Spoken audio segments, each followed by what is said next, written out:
Everyone, my name is Nidhi Bhatnagar and I welcome you all in this channel. तो आज के video में हम क्या सीखेंगे? देखो, आज हम करेंगे क्लास 7th का साइंस का chapter physical and chemical changes. ये लर्निंग साइंस की बुक्स हैं। All credit goes to writer as well as the publisher. तो चलो विदाउट डिले अपनी वीडियो को शुरू करते हैं। In our daily life we observe many changes around us. अपने रोज़मर्रा के जीवन में हम बहुत सारे चेंजेस को अपने आसपास ऑब्जर्व करते हैं, और ये जो चेंजेस होते हैं ना, ये ऑब्जर्व किए जा सकते हैं हमारे घर में, स्कूल में, प्लेग्राउंड में, पार्क्स में और बाकी प्लेसेस पर भी। कुछ एग्जाम्पल आपको इन चेंजेस के दिए हैं, जैसे कि बर्फ़ का पिघलना है ना, जब हम उसे हीट करते हैं, या फिर वाटर का बॉयल होना जब हम उसे हीट करते हैं, या फिर आयरन के ऊपर जो है वो जंग आ जाती है, रस्ट आ जाती है जब वो मॉइस्ट एयर में होता है। कॉमन सॉल्ट जो होता है, जो आप घर पे खाते हो, नमक, उसको जो वो पानी में घुल जाता है, ये भी एक चेंज है कि पानी में घुल गया। वेजिटेबल्स यानी कि सब्जियां और दालें वगैरह जो हैं वो कुकिंग होने के बाद बिल्कुल चेंज हो जाती हैं, और दूध भी जो है वो दही में बदल जाता है। ये कुछ कॉमन चेंजेस हैं जो हमारे आसपास हमें दिखाई देते हैं। इसी तरीके से फलों का पक जाना, या फिर लकड़ी का जल जाना, मैजेस्टिक का जल जाना, या वेदर का चेंज हो जाना, ये भी कुछ एग्जांपल्स हैं जो कि हम चेंजेस के एग्जांपल्स देखते हैं। यहाँ पे कुछ आपको दिखा रखे जिसमें चीज़ें बदल जाती हैं। जैसे सब्ज़ी कच्ची आपने पकाई तो कुकिंग वेजिटेबल्स में बिल्कुल फॉर्म चेंज हो गई। बर्निंग ऑफ वुड, लकड़ी जलाई राख बन गई। ठीक है, फलों का पक जाना बिल्कुल एक चेंज है, बिल्कुल एक नया पदार्थ आपको देखने के लिए मिलता है। और आयरन के ऊपर जब रस्ट लग जाती है तो रस्ट भी एक नया पदार्थ होता है। अमंग ऑल दीज चेंजेस, इन सारे चेंजेस में कुछ चेंजेस जो हैं वो रिवर्स हो जाते हैं और कुछ जो हैं वो रिवर्स नहीं होते। तो the change which can be reversed by reversing the condition. अगर आपने कंडीशन चेंज कर दी तो और वो चीज़ वापस वैसी की वैसी बन गई, तो ये रिवर्सिबल चेंज है। जैसे कि आपने एक रबर बैंड को खींचा, स्ट्रेच किया, ठीक है, और छोड़ दिया तो रबर बैंड ने अपनी शेप ले ली। या फिर आपने एक बल्ब जलाया और उसके बाद स्विच ऑफ कर दिया तो बल्ब बंद हो गया। फिर से ला सकते हैं, फिर से बंद कर सकते हैं। ये रिवर्सिबल चेंज है। क्यों? क्योंकि आप उसे रिवर्स कर सकते हो। ऐसे ही बर्फ़ का पिघलाना, बर्फ़ पिघली, आपने फिर से फ्रिज में रखी, फिर से बर्फ़ बन गई, फिर पिघली, फिर बर्फ़ बना ली। ये सब रिवर्सिबल चेंज है और ये टेम्पररी चेंजेस होते हैं, कुछ टाइम के लिए होते हैं। लेकिन कुछ चेंजेस ऐसे भी होते हैं जिन्हें हम रिवर्स नहीं कर सकते, चाहे हम कंडीशन को कितना ही रिवर्स कर लें। वो इरिवर्सिबल चेंजेस कहलाते हैं। जैसे कि आपकी एज किसी भी लिविंग बीइंग की, जैसे लेट सपोज अभी मेरी एज जितनी भी हो पर मैं बच्ची नहीं बन सकती, ठीक है। कोई भी बूढ़ा व्यक्ति जवान नहीं हो सकता, बच्चा नहीं बन सकता। तो एजिंग जो है वो कभी रिवर्स नहीं होती है। या फिर अगर हम बात करते हैं आयरन पर, अगर जंग लग गई तो वो ख़त्म ही हो जाएगा, डैमेज हो जाएगा, लेकिन वो वापस से उतना मजबूत आयरन नहीं बन सकता। आपने एक पेपर जला दिया, पेपर जलाने के बाद वो राख बन गया, राख बनने के बाद वापस पेपर नहीं बन सकता। ऐसे ही जब खाना बनता है तो बनने के बाद वापस कच्चा वेजिटेबल आपको चाहिए तो वो नहीं बन सकता। या कोई प्लांट बड़ा हो गया तो उससे छोटा नहीं कर सकते। आपने लकड़ी जला दी तो फिर लकड़ी जलने के बाद वो लकड़ी वापस नहीं मिल सकती, वो तो राख बन जाएगी। ये सब रिवर्सिबल और परमानेंट चेंजेस हैं। एक लिस्ट बनानी है आपको 10 चेंजेस की, विच यू हैव नोटिस, जो आपने नोटिस किए हों अपने आसपास। आपको फाइंड आउट करना है वेदर ये रिवर्सिबल चेंज है या फिर इरिवर्सिबल है। अब इस चैप्टर में हम पढ़ने वाले हैं नेचर केमिकल चेंजेस की कि वे कैसे होते हैं। ब्रॉडली दो तरीके के चेंज है, एक तो फिजिकल होते हैं और एक केमिकल चेंजेस होते हैं। तो चलो स्टार्ट करते हैं। फिजिकल चेंज क्या होता है भाई? देखो, हम अच्छे से जानते हैं कि प्रॉपर्टीज़, जैसे किसी चीज़ की शेप या किसी चीज़ का साइज़, कलर, है ना, स्टेट, मतलब वो हार्ड है या सॉफ्ट है, या क्या बोलते हैं, सॉलिड है, लिक्विड है या गैस है, वो स्टेट होती है, ठीक है।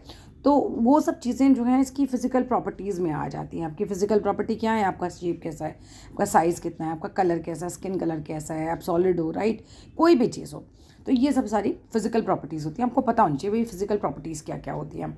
तो क्या है, यहाँ से डेफिनेशन याद करो कि एक चेंज ऐसा जिसमें कि physical properties, only the physical properties किसी भी सब्सटेंस की चेंज हो जाती हो, कोई नया सब्सटेंस नहीं बनता। आपने कागज़ लिया, फाड़ दिया, अब फाड़ के उसी कागज़ के 2 टुकड़े हो गए, तो कोई नई चीज़ तो बनी नहीं है। इस तरह के चेंजेस जो होते हैं वो फिजिकल चेंज कहलाते हैं, जिसके लिए आपको कुछ एक्टिविटीज़ करेंगे और एक्टिविटीज़ से आपको समझाया जाएगा भाई फिजिकल चेंज क्या होते हैं। अब यहाँ पर आ जाओ, ये क्या किया, एक स्क्वायर शीट लेनी है आपको पेपर की, और उसको कट करना है 4 स्क्वायर पीसेस में। एक पेपर लिया, उसको 4 पीसेस में काट दिया, ठीक है। अभी इस टुकड़े की प्रॉपर्टीज़ तो सेम ही रहेंगी ना, कोई नई चीज़ तो बनी नहीं।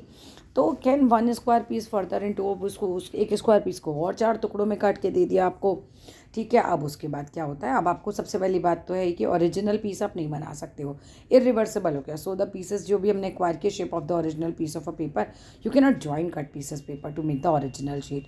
बिल्कुल ओरिजिनल जैसी तो नहीं बनेगी, चिपका भी दोगे तो निशान पड़ जाएगा। बट हर एक पीस को हम स्टिल कह सकते हैं कि कोई चेंज उसकी प्रॉपर्टीज़ में तो नहीं है। सो कटिंग ऑफ अ पेपर एक फिजिकल चेंज है, लेकिन इस तरह का फिजिकल चेंज जो है इरिवर्सिबल है। अब वहीं बात करते पेपर को मोड़ दो, मोड़ के खोल दो, तो ये रिवर्सिबल चेंज हो जाता है। अब आपको एक और एक्टिविटी दी है कि आपको क्या करना है, आपको सॉलिड आइस लेनी है एक बीकर के अंदर। इस बीकर को आपको एक धूप में खुली जगह पर छोड़ देना है। आप देखेंगे आइस जो है वो पिघल जाएगी, पानी बन जाएगा। अब इस बीकर को आप जो भी इसमें पानी है इसे फ्रीज़र में रख दीजिए और कुछ आवर्स बाद आप देखेंगे कि बीकर में फिर से बर्फ़ जम गई। तो इस तरह का चेंज जो है ये रिवर्स हो गया। मेल्टिंग ऑफ आइस तो हमारी रिवर्सिबल चेंज में आ जाती है, क्योंकि इजीली बाय फ्रीजिंग हम वापस से नया सब्सटेंस फॉर्म कर लेते हैं। लेकिन मतलब बर्फ़ बना लेते हैं, नया सब्सटेंस कुछ नहीं बन रहा है। मतलब ऐसा नहीं कि बर्फ़ की जो है दही बन गई, दूध का दही बनना एक ऐसा चेंज है जिसमें एक नई चीज़ बनती है। ये तो पानी ही है, उसकी स्टेट चेंज कर दी बस आपने, यानी फिजिकल प्रॉपर्टी चेंज करी, दैट्स इट। कोई नया सब्सटेंस नहीं बना। सो मेल्टिंग ऑफ आइस जो है एंड फ्रीजिंग ऑफ वाटर एक टेम्परेरी और इरिवर्सिबल चेंज और रिवर्सिबल चेंज है, नॉट इरिवर्सिबल, इसीलिए हम इसे फिजिकल चेंज की कैटेगरी में डालते हैं। कुछ एग्जाम्पल फिजिकल चेंजेस के हमें दिए हैं, जैसे आप रबर बैंड को खींचते हैं तो एक फिजिकल चेंज है, खींचिए छोड़िए वापस अपनी स्टेट में आ जाएगा। ग्राइंडिंग ऑफ अ सब्सटेंस, जब आप पीस लेते हैं तो क्या उसकी शेप वगैरह चेंज हो सकती है, उसका कलर चेंज हो सकता है, उसकी प्रॉपर्टी, उसके गुण नहीं बदल जाएंगे पीसने से। तो ये फिजिकल चेंज ही है, बस देखने में अपीयरेंस चेंज हो गई। बस जब वो सॉलिड था आपने उसे पाउडर बना दिया, ठीक है। एक्सपेंशन यानी फैलाव किसी चीज़ का, कॉन्ट्रैक्शन सिकुड़ना किसी चीज़ का, ये हीटिंग और कूलिंग में, ठीक है। तो वो प्रॉपर्टी सेम रहेंगी। जैसे देसी घी लिया आपने एक चम्मच, अगर आपने फ्रिज से निकाला है, अब क्या होगा, वो अभी सॉलिड की फॉर्म में है। अब आपने क्या किया, उसको चमचे में गर्म किया, वो फैल जाएगा, इसलिए ज़्यादा जगह लेगा। लेकिन देसी घी के गुण तो वही है ना जो थे, तो इसीलिए एक्सपेंशन और कॉन्ट्रैक्शन से भी हीटिंग और कूलिंग पर नया सब्सटेंस कुछ नहीं बनता। वैक्स यानी मोम का पिघलना भी जो है हमारा एक फिजिकल चेंज है। फॉर्मेशन ऑफ क्लाउड्स क्या होता है, जैसे पानी भाप बन के ऊपर जाएगा, है तो पानी ही ना, बादल बने तो प्रॉपर्टी तो भाई जम गया वो पानी वहाँ जाके, पर प्रॉपर्टीज़ तो सेम ही रही ना उसकी। और एक दूसरा मैग्नेटाइजेशन हो जाए आयरन में तो भी उसकी प्रॉपर्टीज़ वही रहती हैं, गुण वही रहते हैं।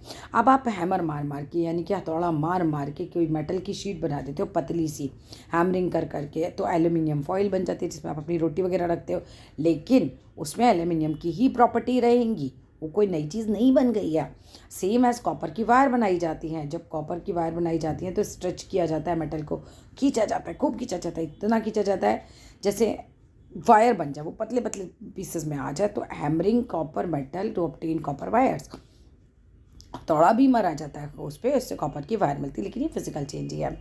अब फिजिकल चेंज के क्या गुण होते हैं, क्या प्रॉपर्टीज़ होती हैं, देखो ड्यूरिंग फिजिकल चेंज क्या होता है, ओनली कुछ फिजिकल प्रॉपर्टीज़, जैसे उसका साइज़ चेंज हो जाना, उसका शेप चेंज हो जाना, उसका कलर चेंज हो जाना, या उसका सॉलिड लिक्विड और गैस में कन्वर्ट हो जाना, ये हो सकता है। नेक्स्ट बात आती है कि फिजिकल चेंज में कोई नया सब्सटेंस नहीं बनता, सब्सटेंस वही का वही रहता है। जनरली फिजिकल चेंज रिवर्सिबल होते हैं, लेकिन हमेशा नहीं, हमेशा नहीं। का एक एग्जाम्पल, जैसे काट दिया पेज, ठीक है, तो पेज काट दिया तो वो इरिवर्सिबल हो गया। अब तो जनरली रिवर्सिबल है, ऑलवेज नहीं, याद रखना। Generally no overall energy changes, इस एक पेज के टुकड़े की इसकी भी एनर्जी वही है, उसकी एनर्जी भी वही है। सो एनर्जी नहीं चेंज होती है। केमिकल कंपोजिशन वो जो है सेम ही रहती है। मैंने एक कागज़ को 4 टुकड़ों में बांटा, तो क्या इस कागज़ के ये टुकड़ा और ये टुकड़ा केमिकल ही अलग हो गए? नहीं, केमिकल तो सेम ही रहेंगे ना, बस फिजिकली आपने इसे काट दिया है। केमिकल चेंजेस की बात करो, अ चेंज जिसमें कि वन और मोर न्यू सब्सटेंस बन जाए और इंटायरली डिफरेंट हो, वो उसके केमिकल कंपोजिशंस, उसकी प्रॉपर्टीज़ ओरिजिनल सब्सटेंस से पूरी तरह से डिफरेंट हो, वो केमिकल चेंज कहलाते हैं। चलो कुछ एक्टिविटी से इसको समझते हैं, ध्यान से समझना। भाई शो करना है केमिकल चेंज का, वन और मोर सब्सटेंस, हमें इंटायरली नया डिफरेंट केमिकल कंपोजिशन वगैरह करके हमें बनाना है, उसकी प्रॉपर्टीज़ बिल्कुल नई होनी चाहिए जो बनेगा। चीज़ें चाहिए, जैसे कि कॉपर सल्फेट चाहिए, पानी चाहिए, बीकर चाहिए, डाइल्यूट सल्फ्यूरिक एसिड चाहिए, एंड आयरन का नेल चाहिए लोहे का, एक टेस्ट ट्यूब चाहिए। मेथड क्या है भाई, डिज़ोल्व करो, घोलो about a teaspoonful of copper sulphate. आपको ना पाउडर लेना है जैसे कॉपर सल्फेट का, अब वो आपको घोल देना है, किस में घोल देना है, डिज़ोल्व करना है हमें teaspoonful of copper sulphate in about half cup of water में, जो आपने बीकर में पानी लिया है। ध्यान से समझो, बीकर में पानी लिया, उसमें कॉपर सल्फेट हमने घोल दिया। कॉपर सल्फेट को हम ब्लू विट्रॉयल या फिर नीला तोता भी कहते हैं। अब इसी के पानी के अंदर ये जो घोल आपने बनाया है, कुछ ड्रॉप आपको डाइल्यूट सल्फ्यूरिक एसिड की डाल देनी है, ठीक है, to the copper sulphate solution में। जो कॉपर सल्फेट सोल्यूशन बनाया था ना पानी में घोल के, वो अब आपको ब्लू कलर का एक एसिड्यूलेटेड कॉपर सोल्यूशन मिल जाएगा, ठीक है। अब आपने क्या करना है, take some acidulated copper sulphate solution जो आपने अभी आपको मिला है, एक टेस्ट ट्यूब में लीजिए और आप इसके अंदर एक कील डाल दीजिए, आयरन की नील डाल दीजिए, केयरफुली डालना है। फिर इसको पेपर से ढक दीजिए और कुछ देर के लिए ऐसे ही छोड़ दीजिए। आप ये देखेंगे कि जो पानी आपका नीला था वो हरा हो गया और नेल के ऊपर एक कोटिंग आ गई ब्राउन कलर की, ये कॉपर आ गया, ठीक है। जो आपका एसिड्यूलेटेड कॉपर सल्फेट सॉल्यूशन जो कि ब्लू था, वो आयरन सल्फेट सॉल्यूशन बन गया है। अब ये ग्रीन कलर का हो गया है। आयरन की नील जो कि पहले वैसे ही थी, 30 मिनट में उस पर एक कॉपर की जो है लेयर आ गई है, ब्राउन डिपॉजिट। ऑब्जर्वेशन, आपने ऑब्जर्व किए फॉलोइंग चेंजेस। पहला, ब्लू कलर का ऑफ कॉपर सल्फेट सॉल्यूशन जो है चेंज हो गया लाइट ग्रीन कलर में। दूसरा, हमने देखा कि ब्राउन कलर एक आ गया है उसके ऊपर आयरन की नीली पर। अब हमारा डिस्कशन ये बनता है कि ये चेंजेस जो हैं क्यों हुए, क्योंकि इनमें हुआ chemical reaction between acidulated copper sulphate solution जो था हमारे पास, और जब हमने उसमें आयरन की नील डाली। इन दोनों चीज़ों में जिन्होंने दो नई चीज़ें बना दी, एक तो आयरन सल्फेट बनाया उन्होंने जो ग्रीन कलर का लिक्विड बना, और उन्होंने कॉपर बनाया जो हमारी कील के ऊपर आया। The iron sulphate solution is green in colour and where as brown जो डिपॉजिट हुआ आयरन नील पे इज ऑफ कॉपर, वो तो कॉपर है। This change can be written in the form of the following equation. क्या equation बनेगी भाई, पहले हम पर क्या था, कॉपर सल्फेट सॉल्यूशन था जो कि ब्लू कलर का था, डाला क्या हमने उसमें, जोड़ा क्या हमने, आयरन। अब रिजल्ट क्या हुआ, ये डालने के बाद हमें मिला आयरन सल्फेट सॉल्यूशन जो कि ग्रीन कलर का है, और हमें लोहे पे मिल गया कॉपर लगा हुआ, ठीक है। सो कंक्लूजन ये निकला कि इस एक्टिविटी में हमने सीखा कि ड्यूरिंग केमिकल रिएक्शन का क्या होता है, the composition of the substances taking part gets change. जो भी कंपोजिशन था सब्सटेंसेस का वो चेंज हो गया, ठीक है। अब नया चीज़ें बन गई, new substance are formed and the change is irreversible. अब वापस से हम वो नहीं बना सकते जो हम पर था। Change in colour takes place, और कलर भी बदल गया है अब उसका। एक और एक्टिविटी बताई है जो कि टीचर को करनी है, to show that burning of magnesium metal is a chemical change. अब इसमें हमें बताना है कि जो मैग्नीशियम मेटल है उसका बर्न करना एक केमिकल चेंज होता है। चीज़ें क्या चाहिए, एक मैग्नीशियम की रिबन चाहिए, थिन पतली सी स्ट्रिप चाहिए ब्लू कलर के या और रेड कलर के लिटमस पेपर की। ये ब्लू कलर की लिटमस पेपर, ये रेड कलर का हो गया। एक सैंड पेपर चाहिए, एक पेयर ऑफ चिमटा टोंग चाहिए, बर्नर बेसन चाहिए जिसे जलाएंगे आप, एक बीकर चाहिए जिसमें जलाएंगे, गर्म करेंगे चीज़ों को, डिस्टिल वाटर चाहिए, साफ़ एकदम डिस्टिल पानी चाहिए, एंड वॉच ग्लास हमें चाहिए। चलो ये सब चीज़ें हमें चाहिए, आगे बढ़ते हैं। मेथड क्या है, टेक अ मैग्नीशियम रिबन। आपने मैग्नीशियम का रिबन लेना है अबाउट 10 सेंटीमीटर जो कि लॉन्ग है, उसको क्लीन करना है अच्छे से। किससे क्लीन करेंगे हम, सैंड पेपर से, और उसको चमका देंगे, एकदम ब्राइटली शाइनिंग मेटल हमें चाहिए, इसलिए हम उसको घिस रहे हैं अच्छे से। क्या लेना है हमें, मैग्नीशियम रिबन लेना है 10 सेंटीमीटर लंबा, ठीक है, और उसको हमें रब कर करके क्या करना है, क्लीन कर देना है। कर लिया सैंड पेपर से क्लीन। अब इसको होल्ड करो मैग्नीशियम रिबन को एट वन एंड, एक साइड से पकड़ लो, जो पकड़ोगे किससे, टोंग से पकड़ोगे, चिमटे से पकड़ोगे, क्योंकि अभी से गर्म करेंगे, है ना। And heat it other side, दूसरी साइड, एक साइड से आपने पकड़ा दूसरी साइड उसको गर्म करो। कहाँ गर्म करना है भाई, over the flame of the burner basin, burner basin की फ्लेम पर जहाँ पे आग जल रही है। अब टिल इट कैचेस फायर, तब तक आप इसको बर्न करते रहिए। Hold the burning magnesium ribbon, उसको पकड़ के रखिए over the watch glass, watch glass के ऊपर, क्योंकि वॉच ग्लास पे हम क्या है, वाइट पाउडर कलेक्ट करेंगे। अब क्या है, टेक द वाइट पाउडर, जो वाइट पाउडर है मैग्नीशियम ऑक्साइड है वो, क्योंकि ऑक्सीजन मिल गई जब आपने जलाया तो ऑक्सीजन एटमॉस्फेयर से उसमें मिल गई, तो मैग्नीशियम ऑक्साइड हमें मिलता है in a beaker containing about 20 ml of distilled water. उसकी कितना क्या है, डिस्टिल्ड वाटर कितना है, 20 ml लेना है। अब इसको क्या किया आपने, जो राख आपको मिली थी ना, वाइट पाउडर जो मिला था, उसको 20 ml पानी में डिस्टिल वाटर में मिलाना है बीकर में, और उसको अच्छे से हिला देना है। डिज़ोल्व कर दिया मैग्नीशियम ऑक्साइड पानी में। अब इसको टेस्ट करो इस मिक्सचर को कि ब्लू लिटमस पेपर में और रेड लिटमस पेपर में भी। अब आपने क्या करना है, take a strip of blue litmus paper आप लीजिए and put a few drops of उस पर ऑब्टेन्ड जो सॉल्यूशन है आपका वो डालिए। ऐसे ही रेड लिटमस पेपर पे भी जब आप डालेंगे, अब आप अलग अलग डालेंगे तो ऑब्जर्वेशन क्या निकल कर आएगी, ये देख रहे हो, पहले ये देखो, ये मैग्नीशियम रिबन है, ये जला रहे हैं, टोंग से इन्होंने पकड़ रखा है, देख रहे हैं टोंग से पकड़ रखा है, यहाँ पर जला रहे हैं, ये बर्नर बेसन है, ठीक है, इससे जला रहे हैं। ये मैग्नीशियम ऑक्साइड ये गिर रहा है और ये हमारे यहाँ पर जमा हो रहा है। समझ में आया अच्छे से? अब ड्रिजलिंग वाइट लाइट प्रोड्यूस होती है जब आप मैग्नीशियम रिबन को जलाते हो, एकदम वाइट सी होती है रोशनी। अब the blue litmus paper does not turn red, blue litmus paper red में नहीं टर्न होता, तो इसका मतलब ये एसिडिक नहीं है, ठीक है। The solution of magnesium oxide in water is not acidic, क्योंकि एसिडिक होता तो रेड हो जाता। जो रेड लिटमस पेपर है वो टर्न हो जाता है ब्लू में। इससे हमें पता चलता है जो मैग्नीशियम ऑक्साइड है वो पानी में कैसे बेसिक इन नेचर हो जाती है। व्हेन मैग्नीशियम रिबन बर्न होता है एयर में, ये मिल जाता है ऑक्सीजन से, है ना, एयर में ऑक्सीजन होती है क्योंकि, और एक नया सब्सटेंस मैग्नीशियम ऑक्साइड ये बना देता है वाइट पाउडर जो हमारा बन के आया है। इस चेंज को हम क्या करते हैं, रिप्रेजेंट करते हैं एक इक्वेशन से। वो इक्वेशन याद करो अच्छे से कि मैग्नीशियम यानी कि मैग्नीशियम रिबन जो मैंने यहाँ लिया है, जब वो ऑक्सीजन के साथ मिलता है, जब ये हम जला रहे हैं तो ऑक्सीजन के साथ वो मिक्स हो गया, तो हमें मैग्नीशियम ऑक्साइड यानी कि एक वाइट कलर का जो पाउडर मिल रहा है वो प्राप्त होगा। वाइट पाउडर के not be change into the magnesium ribbon. अब आप पाउडर को वापस से रिबन, पाउडर की राख है वो, अब वापस से उसको रिबन नहीं बना सकते, तो ये चेंज इरिवर्सिबल है और परमानेंट है। इसी वजह से हम कह सकते हैं it is a chemical change, thus it is a chemical change और रिवर्सिबल भी है, right. When magnesium oxide is dissolve in water, जब आपने मैग्नीशियम के वो जो राख आपका निकला था ना, मैग्नीशियम ऑक्साइड को अपने पानी में घोला तो ये कंबाइन होता है वाटर के साथ और एक नया ही सब्सटेंस बनाता है जिसे हम बोलते हैं मैग्नीशियम हाइड्रो ऑक्साइड। हाइड्रो पानी के साथ मिल गया, तो जब मैग्नीशियम ऑक्साइड को अपने पानी के साथ मिलाया तो मैग्नीशियम हाइड्रो ऑक्साइड बन गया। ये कंक्लूजन ये निकला कि बर्निंग ऑफ मैग्नीशियम एक केमिकल चेंज है। In the above mentioned activities, जो ऊपर आपने एक्टिविटीज़ देखी हैं, नया सब्सटेंस इंटायरली डिफरेंट उसकी केमिकल प्रॉपर्टीज़ हैं वो फॉर्म होता है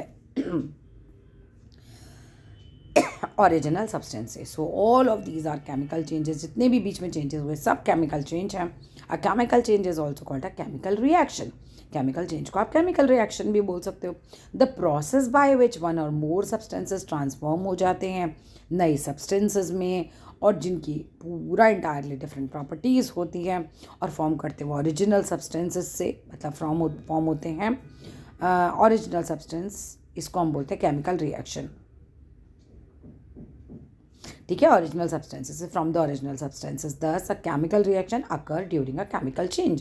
केमिकल रिएक्शन होते हैं केमिकल चेंजेस से।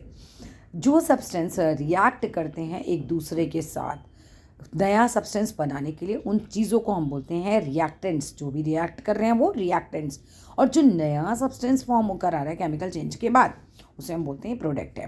बट हाँ, कैसे ये जो सब्सटेंसेस हैं चेंज होते हैं अदर सब्सटेंसेस में, ऐसा होता कैसे है कि एक नई चीज़ ही बन जाती है, ये क्वेश्चन आ सकता है। तो नया सब्सटेंस फॉर्म होता है केमिकल चेंजेस से, जिसकी बिल्कुल डिफरेंट फिजिकल और केमिकल प्रॉपर्टीज़ होती हैं। पर ये कैसे होता है? ये होता है क्योंकि एटम्स वापस से रीअरेंज हो जाते हैं। इंपॉर्टेंट लाइन है, एटम्स वापस से रीअरेंज हो जाते हैं, तो it is all due to the rearrangement of atoms. आपको कुछ एग्जांपल देके समझाया गया है। हाइड्रोजन रिएक्ट करती है जब ऑक्सीजन के साथ, ये फॉर्म करती है वाटर, H2O बोलते हैं। हाइड्रोजन जब रिएक्ट करती है वाटर के साथ, इसे हम H2O बोलते हैं, ये पानी का फॉर्मूला है। जो एटम्स होते हैं ना in the molecules of hydrogen and oxygen के, वो रीअरेंज कर लेते हैं अपने आप को दोबारा से। जब रीअरेंज करते हैं तो नई चीज़ बनती है। याद रखना, एटम्स के रीअरेंजमेंट से नई चीज़ बनती है। हाइड्रोजन के मॉलिक्यूल्स में ऑक्सीजन के मॉलिक्यूल्स मिलाए तो पानी के मॉलिक्यूल्स बनते हैं। 2 हाइड्रोजन के मॉलिक्यूल, 1 ऑक्सीजन का मॉलिक्यूल, 1 बूंद पानी में क्या जो मॉलिक्यूल हैं वो बनेंगे।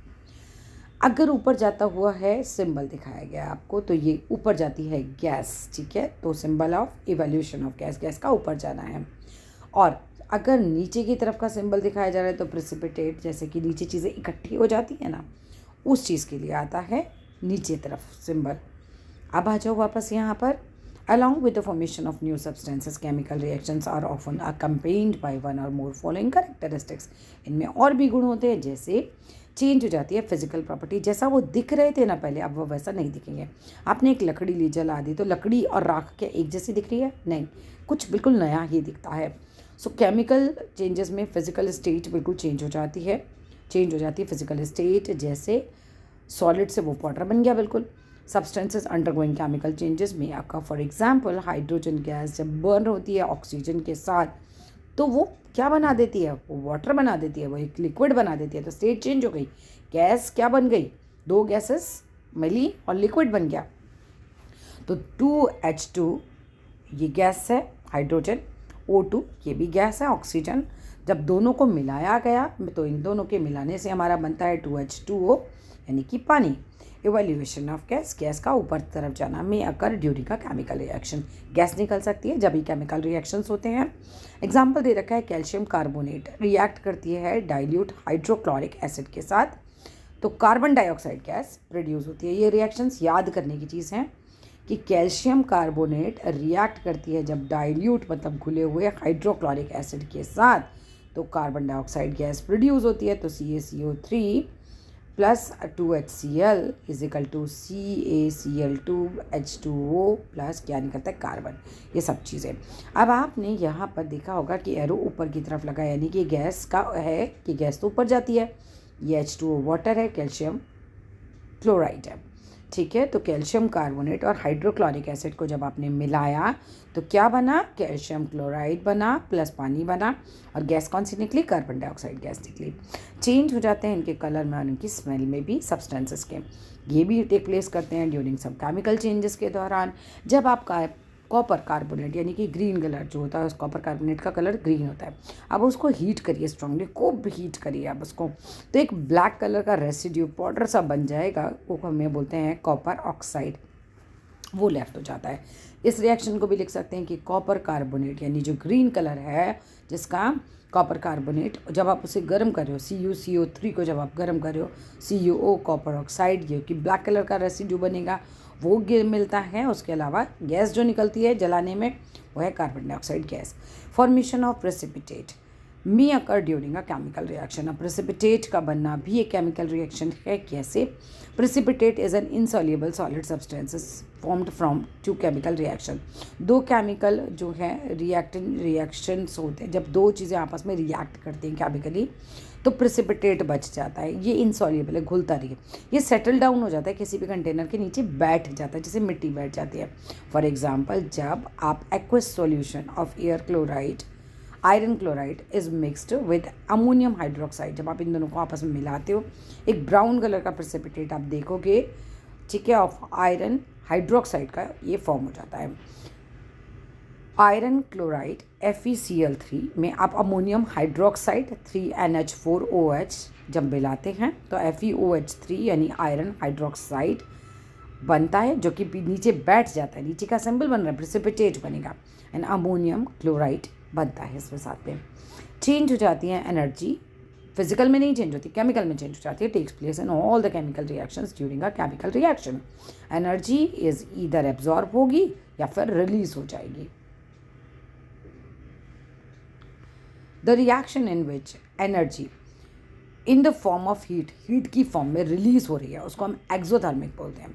जैसे फॉर एग्जाम्पल जब वाटर में आप कोई क्लाइम यानी कि कैल्शियम ऑक्साइड डालते हो तो हीट इवॉल्व होती है और सॉल्यूशन क्या हो जाता है, गर्म हो जाता है। एक्सोथर्मिक में गर्म हो जाएगी चीज़, हीट इवॉल्व हो जाएगी, ठीक है। तो कैल्शियम ऑक्साइड में जब आपने पानी मिलाया तो कैल्शियम हाइड्रोक्साइड बना प्लस हीट, वो गर्म हो गया। ऐसा रिएक्शन जिसमें एनर्जी जो होती है in the form of heat is absorbed, heat absorb हो जाए, वो एंडोथर्मिक कहलाता है। कुछ एग्जांपल बताया जैसे कि नाइट्रोजन एंड ऑक्सीजन को जब आप गर्म करते हो हाई टेम्परेचर पे दे फॉर्म नाइट्रिक ऑक्साइड। तो नाइट्रोजन प्लस ऑक्सीजन बराबर नाइट्रिक ऑक्साइड है। अलॉन्ग विद हीट के साथ साथ sometimes light and sound also produce होती है। For example burning of magnesium ribbon में जब आप बर्न कर रहे हो उस समय ड्रिजलिंग वाइट लाइट आपको दिखाई देगी और वाइट कलर का पटर आपको मिल जाएगा। समटाइम्स चेंज हो जाती है स्मेल चीज़ों की अकर होते हैं जब due to the evolution of gases, क्योंकि उसके अंदर गैस निकल रही है तो उसकी स्मेल भी चेंज हो जाएगी क्योंकि वो केमिकल रिएक्शन है। टाइप्स ऑफ केमिकल रिएक्शंस की बात करें तो कॉम्बिनेशन रिएक्शन है, द केमिकल रिएक्शन इन विच दो या दो से ज़्यादा सब्सटेंसेस आपस में कंबाइन करते हैं और एक सिंगल प्रोडक्ट बनाते हैं, इसे हम कॉम्बिनेशन रिएक्शन कहते हैं।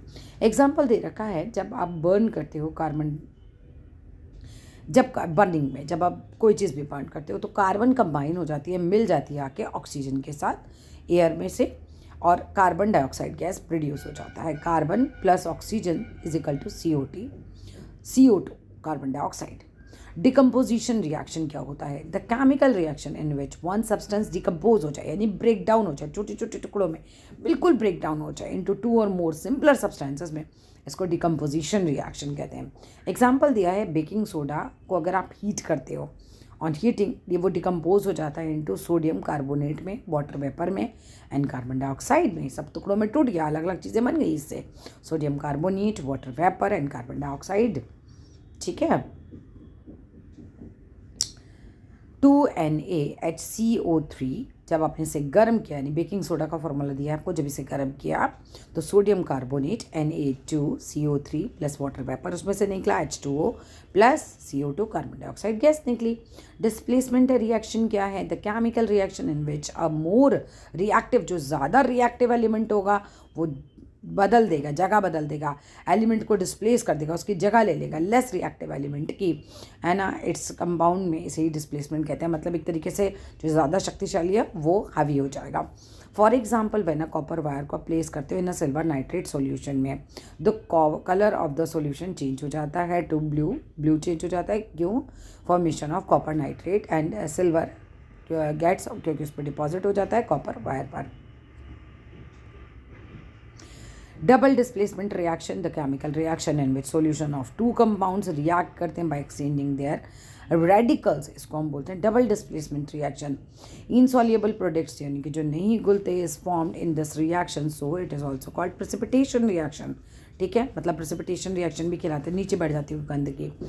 फॉर एग्जाम्पल आपको दिया है aqueous solution of burning barium chloride का, BaCl2 का, ये रिएक्ट करता है जब aqueous solution of sodium sulphate के साथ Na2SO4 के साथ, ये फॉर्म करता है बेरियम सल्फेट को, जो कि एक प्रेसिपिटेट है, नीचे बैठ जाएगा पाउडर की फॉर्म में, एंड सोडियम क्लोराइड को।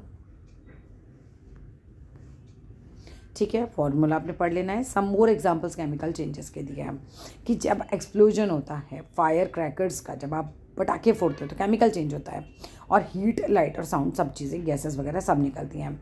जो गैस प्रोड्यूस होती है बर्निंग ऑफ क्रैकर्स में वो बहुत हार्मफुल होती है, इससे पोल्यूशन होता है और बहुत ही एडवर्स यानी विरोधाभासी इफेक्ट पड़ता है हमारी हेल्थ पर। सो हमें क्रैकर्स को बर्न नहीं करना चाहिए। चेंज हो जाता है कलर का फ्रूट्स में, जब आप फ्रूट और वेजिटेबल को काटते हो, जब आप एयर के कांटेक्ट में जब वो आ जाते हैं तो केमिकल चेंजेस उनके अंदर होते हैं। जैसे एग्जांपल दिया है कि अगर हम एक एप्पल को काटते हैं, उसके स्लाइस को काटते हैं और उसको ओपन में छोड़ देते हैं कुछ देर के लिए, तो जो एप्पल की स्लाइस है वो क्या करती है, एक ब्राउन कलर की लेयर आ जाती है। ये क्यों हुआ? बिकॉज ऑफ द रिएक्शन, जो एक्शन हुआ था ऑक्सीजन का जो एयर में थी, वहाँ से उस एसिड पर जो एप्पल में है, एप्पल एसिडिक है, ठीक है, तो जब एप्पल का एसिड और एयर का ऑक्सीजन आपस में मिलते हैं, एक रिएक्शन होती है और ब्राउन लेयर आ जाती है। ऐसा ही एक एग्जांपल आपको दे रखा है ब्रिंजल और पटैटो को लेकर भी, कि ये टर्न ब्लैक हो जाते हैं जब आप इन्हें ईयर में से काट के खुला छोड़ देते हो, ये भी केमिकल रिएक्शन की तरह होता है। डाइजेशन होता है हमारे फूड का, ये भी एक केमिकल रिएक्शन है, और ये इसमें बहुत सारे एसिड्स एंजाइम्स जो हमारे फूड के हैं उनकी वजह से होता है, जिसका रिजल्ट होता है फॉर्मेशन हो जाती है कुछ न्यू सिंपल सब्सटेंसेस की, and different chemical structure and properties होते हैं। हमें फिर से वापस वो फूड नहीं मिल सकता, आपके डाइजेस्टेड फूड से आप ओरिजिनल फूड नहीं निकाल सकते। जर्मिनेशन हो जाता है सीड का, एक बीज जर्मिनेट होने लगता है, या फिर कुकिंग ऑफ फूड है, या रेस्पिरेशन, सांस लेने का प्रोसेस है, पूरा का पूरा जो पूरा सेल तक जाता है, रेस्पिरेशन वाला वो प्रोसेस होता है लिविंग ऑर्गेनिज्म का, या फिर दही का जमना है मिल्क से, या फिर फूड का ख़राब हो जाना है, या फिर बर्निंग हो जाना है लकड़ी का, या फिर कोयले का, या कैरोसिन ऑयल का, LPG का, पेट्रोल का, ड्राई लीव्स बर्न कर दो आप, या वैक्स बर्न कर दो, या फिर आप अगरबत्ती जो है इंस्टेंस स्टिक जो होती है, अगरबत्ती जो होती है वो बर्न कर दो। Electrolytes of water to form hydrogen and oxygen and rusting of iron, सब एग्जांपल आपके केमिकल चेंजेस के हैं। तो केमिकल चेंजेस के क्या गुण होते हैं? देखो, ड्यूरिंग का केमिकल चेंज एक या एक से ज़्यादा नए सब्सटेंस बनते हैं। केमिकल चेंज जनरली परमानेंट होते हैं। केमिकल चेंज को आप रिवर्स नहीं कर सकते, सिंपली बाय फिजिकल मेथड हम नहीं रिवर्स कर सकते। एक केमिकल चेंज के दौरान नेट चेंज जो है एनर्जी टेक्स प्लेस, ठीक है, net change in energy, energy changes होती है, एनर्जी में बदलाव आता है। एक नई चीज़ में एक अलग एनर्जी होगी, ओरिजिनल में अलग एनर्जी। दूध की एनर्जी अलग है और कर्ड की अलग है, समझ लो। Large amount of energy is इधर या तो निकलती है, गिवन आउट होती है, या एब्जॉर्ब होती है in the form of heat और लाइट। एग्जाम्पल दिया है कि बर्निंग ऑफ फ्यूल, जब आप कुछ भी जलाते हो तो प्रोड्यूस होती है बहुत सारी हीट। इस प्रोसेस के दौरान photosynthesis, during the process of photosynthesis में भी ग्रीन पार्ट्स होते हैं पौधे के, वो एब्जॉर्ब करते हैं सोलर एनर्जी को। तो या तो एनर्जी रिलीज होती है या तो एब्जॉर्ब होती है। प्लांट्स यूज़ करते हैं इस एनर्जी को अपना खाना बनाने में। During a chemical change both physical and chemical properties जो हैं वो सब्सटेंस की चेंज होती हैं। अब ये चार्ट आप पढ़ लेना, ये तो ईजी है, यहाँ तक हो गया। अब आ जाओ रस्टिंग ऑफ आयरन पे, क्योंकि वो सब चीज़ें मैं ऑलरेडी पढ़ा चुकी हूँ। रस्टिंग ऑफ आयरन यानी कि जंग लगना। आयरन ऑब्जेक्ट्स जैसे कि लोहे की कील हो गई, लोहे के पाइप हो गए, लोहे के ग्रिल हो गए, है ना, आयरन की जो लोहे की रेलिंग होती है वो हो गई। जब ये संपर्क में आती हैं मॉइस्ट एयर के, हवा में जब नमी हो, कुछ दिनों तक लगातार संपर्क में रहे, तो इन पे ब्राउन कलर के पाउडर आ जाता है, उसे रस्ट कहते हैं। इसीलिए इन पे पेंट किया जाता है कि डायरेक्ट कांटेक्ट में ना आए। इस रस्टिंग के प्रोसेस को हम रस्टिंग ऑफ आयरन कहते हैं। दो कंडीशंस होती हैं रस्टिंग ऑफ आयरन की। पहला, प्रेजेंस ऑफ ऑक्सीजन ज़रूर चाहिए एयर के अंदर, ऑक्सीजन होगी तभी रस्टिंग होगी। दूसरा, प्रेजेंस ऑफ वाटर या वाटर वेपर होना चाहिए, हवा में नमी होनी चाहिए। देखो, रस्टिंग एक केमिकल चेंज है। क्यों? क्योंकि आयरन जो है रिएक्ट करता है ऑक्सीजन के साथ और मॉइस्चर के साथ, इससे एक नया सब्सटेंस बन जाता है हाइड्रेट आयरन ऑक्साइड, जिसे आप रस्ट बोलते हो। और हम वापस से रस्ट अगर लग गई एक बार तो आयरन हमें वापस नहीं मिलेगा।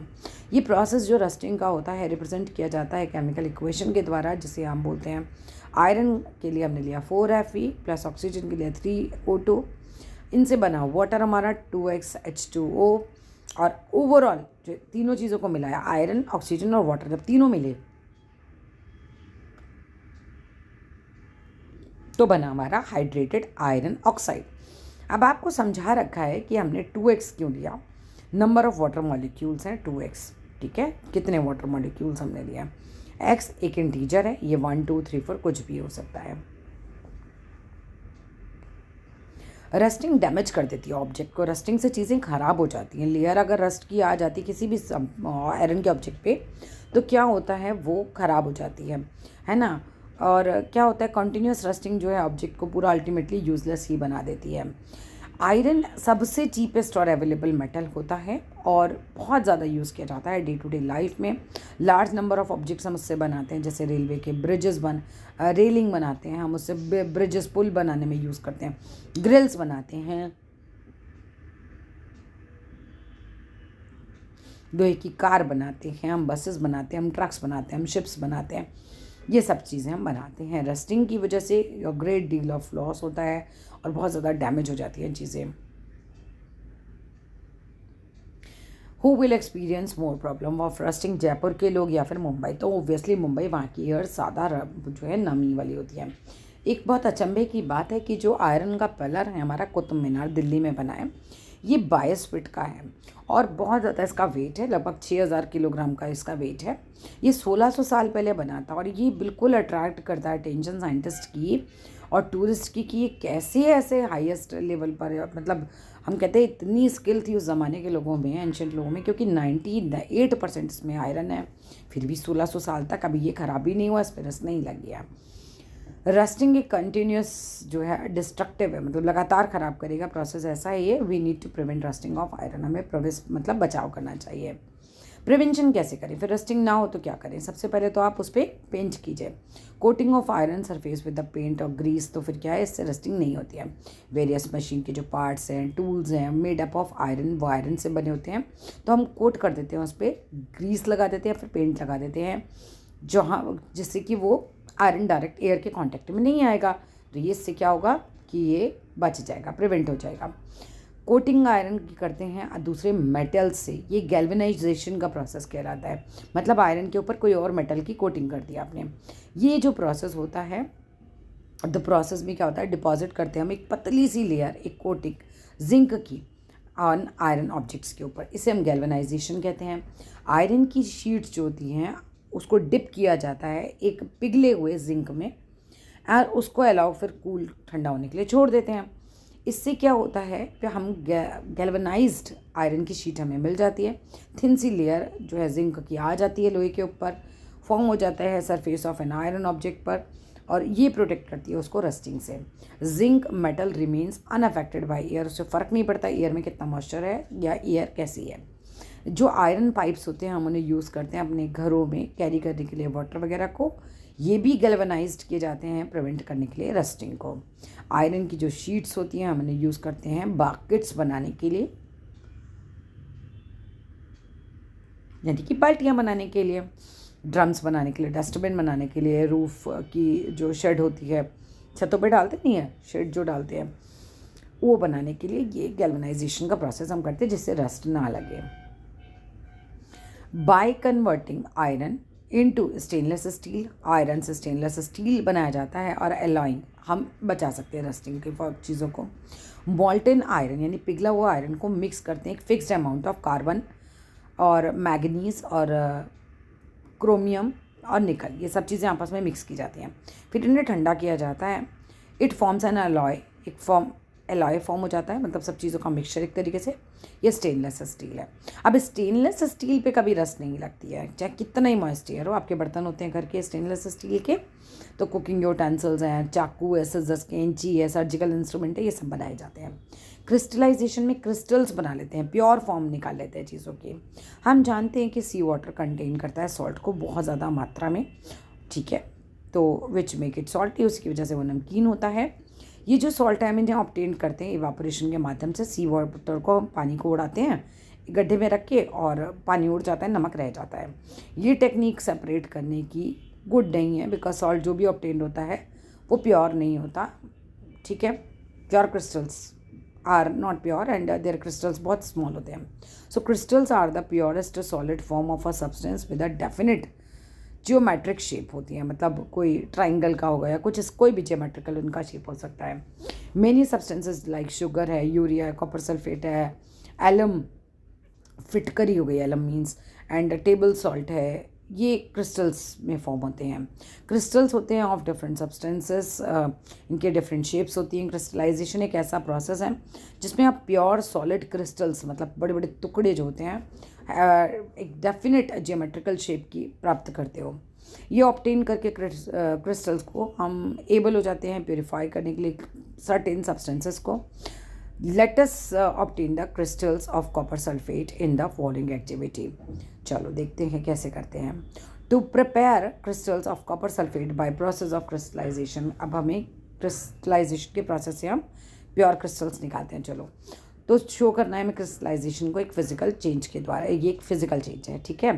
थिंग्स नीडेड, एक बीकर चाहिए, डाइल्यूट सल्फ्यूरिक एसिड चाहिए, आपको ट्राइपॉड स्टैंड चाहिए, बर्नर बेसिन चाहिए, चाइनीज डिश चाहिए, और स्टेरर चाहिए जिसे आप हिलाएंगे, फिल्टर पेपर चाहिए, कॉपर सल्फेट पाउडर चाहिए। आपको 100 ml पानी लेना है एक बीकर में, उसमें ऐड करना है कुछ ड्रॉप डाइल्यूट सल्फ्यूरिक एसिड की। अब इस बीकर को आप ट्राइपॉड स्टैंड पर छोड़ दीजिए, उसको गर्म कीजिए with the help of burner basin, नीचे जला दीजिए। जब ये जलना स्टार्ट हो जाए, बॉइलिंग करना स्टार्ट हो जाए, तो उसमें कॉपर सल्फेट पाउडर डालिए और उसको हिलाइए कंटिन्यूसली। कंटिन्यू करते रहिए ऐड करना कॉपर सल्फेट पाउडर को जब तक कि more water can be dissolve, more powder can be dissolve, जब तक टिल दैट टाइम करना है कि अब और नहीं पाउडर घुल सकते, बस तब रुक जाएगा। अब फिल्टर कर दीजिए ऑब्टेन सॉल्यूशन को, रिमूव कर दीजिए इनसॉल्युबल इम्प्योरिटीज़ को, एयर कलेक्ट कर दीजिए अपना फिल्टरेट इन चाइना डिश में छना हुआ है। Allow the solution of copper sulphates को ठंडा होने दीजिए, थोड़ी देर बाद आप देखेंगे एपरेटस पर अनडिस्टर्ब छोड़ दीजिए, आप क्रिस्टल्स फॉर्म हो जाएंगे, ठीक है। ऑब्जर्वेशन क्या है, आपने ऑब्जर्व किया कि blue crystals of copper sulphate in china dish में आ गए हैं। आप आफ्टर 24 आवर्स सेपरेट कर लो एंड कॉपर सल्फेट क्रिस्टल्स को from the solution by decantation के द्वारा, और ड्राई कर लो इन क्रिस्टल्स को, keeping them between the filter paper. You obtain pure large crystals, आपने बड़े बड़े लार्ज क्रिस्टल्स ऑब्टेन करें हैं कॉपर सल्फेट के by the process of crystallization, since no new substance is formed, कोई नया सब्सटेंस नहीं फॉर्म हुआ है। लेकिन क्रिस्टलाइजेशन एक एग्जांपल है फिजिकल चेंज का, इंपॉर्टेंट लाइन है ये। कंक्लूजन ये है कि pure crystals of copper sulphate are obtain by crystallization which is a physical change. और यहाँ फिनिश हो गया मेरा ये पूरा चैप्टर। आई होप चैप्टर अच्छे से समझ आया होगा। वीडियो अच्छी लगी तो लाइक करना, शेयर करना। Thank you.